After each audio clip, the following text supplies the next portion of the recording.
proc that passive way too often. And that potential as a jungler is just gone. As you can see here, pure rage just to poke down the opposing laning phase matchup in the Beatrix. But we're going for game number 2 for BIGETRON Alpha versus Aura Fire. Man, the early game is going to be so telling right now because the jungles, that's where the highlight of this game is going to be in. If Super Ken falls behind, there's no way he's going to be able to beat that pressure in the side lanes, going for a split push, using the Angela as a utility tool. But if Van is the one that's winning, you can bet that this objective takes for Aura Fire is going to be so much stronger, and BIGETRON Alpha are going to be the ones that are going to be quite confused on what to do. Interesting emblem here from Aran. He goes for Brave Smite. If I were him, I would go for Impure Rage for more damage because there's not much damage that can burst you down in the opposing composition, especially when there's no real DPS and there's only physical damage. You can go ham on that damage a bit more than that durability. 2 Brave Smites on the side of BIGETRON Alpha here. With Super Vin on that Fredrin and Chorizo. So it is really a battle of sustain, isn't it? BIGETRON have 2 frontliners proper, Aura Fire. Technically also have 2, but the Arlet with the Brave Smite as well. This is what's going to give them a lot of problems. In early game, Van already with a puncture. Now Super Vin getting chunked quite low, force a flicker out, but Van goes in for the Thorn Rose. One more hit, high dives in deep, but Super Vin is able to sustain. Sin as well, but Super Vin is still alive for a bit. It's a trade-in, 1-for-1. Roamer traded in for the mid laner. High now taken low, still able to utilize the Vengeance. And Super Ken jumps in again and attempts to blaze to secure the kill. Now Van with the Thorn Rose, but Super Ken jumps out. Wow, what a punish coming in from Super Ken. Like, every move that he does is just very, very precise, and there's no move wasted whatsoever. Only taking down Finn with a, a big room of error there, but still uses that micro prowess really, really good. It's going to be a mechanical battle right here, and BIGETRON Alpha, they have given 1 kill over to Super Ken already. Now with the purple buff being contested though, ooh, hang on. Oh, 1v1, now Retry battle coming in, and it's still going to be Super Ken who secures it as Van actually utilized the Retry onto Ken. Chorizo in the midst of it all, now getting sniped down, the damage, everything collapsed onto him, even under the turret he falls. Hard guard though is right here, the Tempest Blaze used up, good flicker out from Kabuki as Vin is now all alone. He gets into taunt, he's against 4 members, the final slash isolates him and takes him out. Oof. A big team fight right there, and the Cult Altar just shuts down any chance for BIGETRON Alpha to actually strike back in that fight. Looking at the talent prediction by the Samsung Galaxy Z Fold 5 and Z Flip 5. It's going to be Shevin against everyone right here. What happened, bro? Well, I'm a Uranus user, and I think even if I replace Aran in this kind of situation, I can still kind of play good. I'm sorry for bragging a bit, but I think I know Uranus more than you guys here, and there's no, I would say, real danger from Uranus, but Super Ken waits out and that Restitution, Esfand gets it very easily. No chain there. Chorizo wanted to try to change the I'm offended to give BIGETRON Alpha a better chance at going for that 50-50, but Aura Fire bursted it a bit too much. But you were saying, yeah, why the Impure Rage, or maybe why not the Brave Smite? Why did Aran actually go for the Brave Smite? I think this wants to be a solid frontliner right here. With Impure Rage, he'll have a bit more damage, but like you mentioned, Shevin, without a lot of burst damage available on the side of BIGETRON Alpha, he might as well be even more unkillable, because on the worst case scenario, they try and target him in the split push or try and pick him off. They have solutions. He has solutions to try and stay alive. Oh, this gets really, final slash. Tempest Blaze used up. The Appraiser's Wrath as well. Super Vin now brought back to the team, and no one's there to follow it up. Now the Phantom Execution at the back. Van with the puncture, with the Thorn Rose. Super Ken gets taken low. Now Van is in the midst of it all, trying to go for the steal right now, but he loses all of his HP. And Super Saiyan just takes his life. Now it's a complete reset back. 2 team fights in a row when Vin made a very questionable engage, and Super Saiyan having a pretty good time in the gold lane here against Kabuki, but looks like it's gonna end now. It's a dive, 3-man, the damage reduction doing work right now, but it's not enough to save him under this turret. Kabuki gets a kill. Very difficult early game for BIGETRON Alpha, especially because Aura Fire is just pushing the tempo so hard, forcing all these 3v3, 4v4 skirmishes. And BIGETRON Alpha, they are not really geared for a huge team fight anyways, but the fact that Super Ken has been able to actually stay even and still get his purple buffs is definitely still a bit of a small win for BIGETRON Alpha. If they can maintain this level and ensure that Aura Fire doesn't take down a lot of turrets in the early game, they can still bank on that late game macro situation. Whereas for OraFire, they just gotta keep forcing fights like this. Oh, the Stampede brought him back. Forced to use the Tempest of Blades. Super Ken not given room to even farm here. Phantom Execution used up. Ken's able to dodge away from that, and now the turtle spawns in. Should be a free one for OraFire. And BIGETRON Alpha, what do they do now? Mid-game has hit, but their power spike hasn't. They're still looking for this turtle. So Rizzo's position in. Super Ken is in position to look for it, but they do not want to force it. I'm offended, used up to Sin, and it's a disengage now. And Super Ken still tries to look for an angle, and now creates quite a problem for BIGETRON Alpha as they don't know what to do. They're in disarray. OraFire take control and capitalize off of BIGETRON's mistake. I generally don't know what they're trying to do there. Like, if you want to disengage, just go for 4 or 5 minute disengage by Kabuki with a flicker here. Super Saiyan will respond with 1-2. Hai might be in the back. There you go. A cleanup for Hai. But in that team fight, the hesitation is just very, very evident. They should have go back from the start when they don't have that hard cut. They don't have that team fight potential. They don't have anything to buff Super Ken. They still committed anyway. I feel like on both, he's just gearing for a 5v5. BIGETRON Alpha should just try and back away and go for trades right here. If they can try and get more turrets, there's still chances to try and be significant in the later stage of the game. But right now, Super Ken. Thunder's apathy. Oh, beautiful snipe from Kabuki. The timing, man. It's just perfectly timed from Kabuki to just wait on that Rander's apathy, shutting down Super Ken finally, his first death in the game. And OraFire, they're gonna look to try and make this even more snowbally as they take down these turrets, and they're gonna go into the jungle and make Super Ken's life even more miserable. Hai has been doing it all in this game, man. Like, the peel is there, the engage is there, also the punishes is there. For someone that hasn't really played that roaming area so much, he's done way more than enough for OraFire. But they're taking everything away from BIGETRON Alpha, even the little jungle creeps here, as Aran is much more menacing than Cerezo was in game number 1. It's a 4,000 gold lead, and for BIGETRON Alpha, a composition that relies on the mid-game. Do they have what it takes to contest Aura in the late game?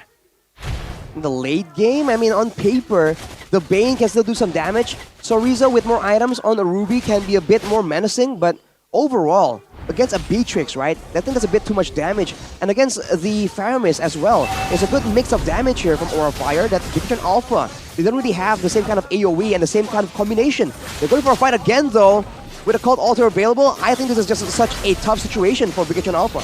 They can't contest for it right now. It's going to be a free one. Cerezo tries his best to disengage or to try to create some havoc in that skirmish earlier. Super Ken, I believe he still was able to secure the purple buff, though it was not easy with the Uranus there. But yep, it's still secure for Super Ken, and now he's trying his best to just split push to get farm on the other side of the map. Yeah, I like this. What Super Ken does is you have to completely ignore Uranus because you have no answer whatsoever unless you get into the late game and get that DHS, get that slows, get that also bit of a maybe Sea Halberd to top it off. You can kill the Uranus, but right now it's just no worth whatsoever if you want to go for that pickoff towards Aran.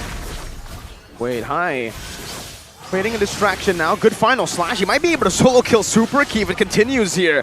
But it's a good disengage for now. Turrets still on the board for OraFire. They're looking really disciplined here after the change they made in the XP lane.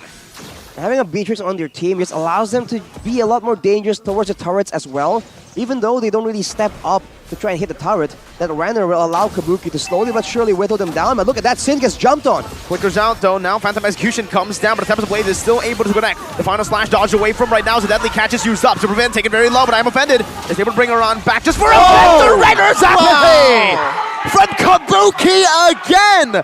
Finds its mark, threading the needle to find Vin. How? A lot of crowders there. Somehow, some way he gets to the perfect target in a Super Vin. So far, 1-5-0. It's not the same showing as before with that Fredrin mid laner. Fun with the utility build. Very, very tanky. Doesn't really get punished at all by BIGETRON Alpha. And you have that disengage mechanic with that Cold Altar from Sin. So what can BTR do at this point? They just have to defend, and they have to avoid fights as much as possible. And even if it's, and as a big plus, right? If they really can, then get the purple buff, but I don't think they'll be able to. Aran right now, look at that, being just so tanky. There is nothing BIGETRON Alpha can do to ensure that he gets taken out right here. Still, having that Purify available. BIGETRON will move towards that Lord though still.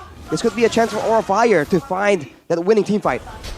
Let's see. Good zoning once again from Aran. A Super Vin walks up, knocks in up now. Chorizo able to escape. Now going for the sustain once again, but the Renner's Apathy is charged up. He's looking for a good shot, possibly a super key, and if this does connect, it will deal a lot onto him. Fortunately for Key, it lands on Saken, who's able to get healed up all the way, and BIGETRON Alpha will concede another neutral objective. The Dragons are feasting on Lords. Well, the plus side is they know when to disengage, they know when they cannot take the Lord. And a huge item for Kabuki in that Wind of Nature, and right now, Supercan kind of just recklessly dive towards Kabuki, which is the main damage dealer for Aura Fire. Interestingly enough, oh, he actually has that Malefic. I thought he rushed that Wind of Nature before Malefic. You can see for the side of BIGETRON Alpha, there's just Dominance Isis and also the Necklace of Durance built up by Super Key. But at this point, they're just so behind that their damage looks non-existent. And considering their composition and the way they've been playing out these fights, it's just so difficult to expect them to do anything. With the Lord coming in with a Cult Altar available, Aura Fire are going to go aggressively here. Deadly Catch used up as well. Now Van is using the puncture styling on BIGETRON Alpha. Super Vin gets brought back to the team with a final slash. Still able to disengage though. He dashes forward. No map control at all. Not even the side lanes here can be threatened by the Ling. There's another Renner's Apathy. It's being charged up. He wants to land it on a Prio member. Connects on a Vin, and my goodness! Renner's Apathy and a basic attack with that Renner is enough to take Super Vin down. Now in the mid lane. It's cracked wide open. I'm offended, used up high, brought back to the team. Not enough to take him down with the Call Altar now placed down. It should be Aura Fire with another siege onto the base turret up top. BIGETRON Alpha looking bleak for them as they've lost 2 base turrets for nothing. Super Vin, he has the Dominance Ice and a Radiant Armor, I believe. So the lack of physical defense just means that with one ultimate and a basic attack, Kabuki, 4-0 right here, can just instantly delete him. And when your main frontline, when your main roamer, that should be opening up the map and having wrestling away control for your team, gets deleted just like that, how are you supposed to try and find anything of value? Super Chorizo, once again, tries to output some aggression towards Aran, but this Ruby pick really hasn't been showing any significant impact. Well, when your target is very, very tanky, both the jungler in Van and also Aran, also Kabuki has been kiting away or just keeping the distance really, really good. He's not going to be able to do much anyway, unless you have that flicker from Super Zorito, which we haven't seen yet, and maybe that's gotta be the turning point for BTR. But so far, I've seen Super Key and other Angela users actually build a damaged Angela. Does that actually work with penetration choose to Arashi? It won't be as... See, when you build more magical power, you do have a bit more healing as well, so it makes sense in a way, but you can't really rely on it as a damage output tool. Maybe in combination with Supercan when you're going with a hard guard, but on your own, you're not going to be that significant of a damage dealer.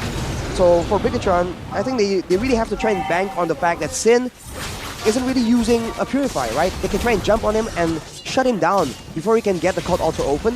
I think that's the only win condition available for BIGETRON Alpha right now. How do they even kill Aran? There's no way they can even kill him right now. No way. Usually you wait for the mid-game power spike for the Ling, and maybe you can actually threaten this Uranus. But at this point, I don't think you can even do that. And now wow. Supercan, forced to use the Tempest of Blades.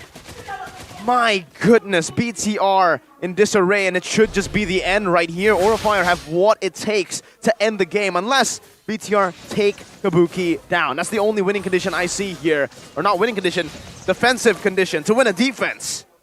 I think if they want to do that, they have to do it before the Lord just comes into the base. With the Lord there, you can see that Aura earlier, they just jump on the base and try and end the game and ignore the members of BIGETRON Alpha completely. If they can go there now... Oh, they put on Aran though. Oh, 5-man all the way onto Aran. Altar saves him! The final slash collapsing now to Renner's Apathy to chunk them low. Supercan still in the midst. Aran still able to survive, and it's Van who picks up the kill onto Finn. The base is wide open. Aura Fire, their first win is lingering, and they will do it against the Red Terminators. The fires from the dragon has melted them down. Oh man, what a debut from Aran. This game, kind of the same play too, right? He forced a bad shot call from BIGETRON Alpha, knowing that he can tank it all, knowing that Sin has that flicker, has that cold ultra to back him up, and also the perfect timing as well from Sin, credit to them. But that shot calls is again really weird. You have to realize the extent of Uranus' potential in tanking this kind of damage. Like, you don't have any kind of DPS whatsoever, reliable DPS. Why would you go for that? That is such a desperate play from BIGETRON Alpha.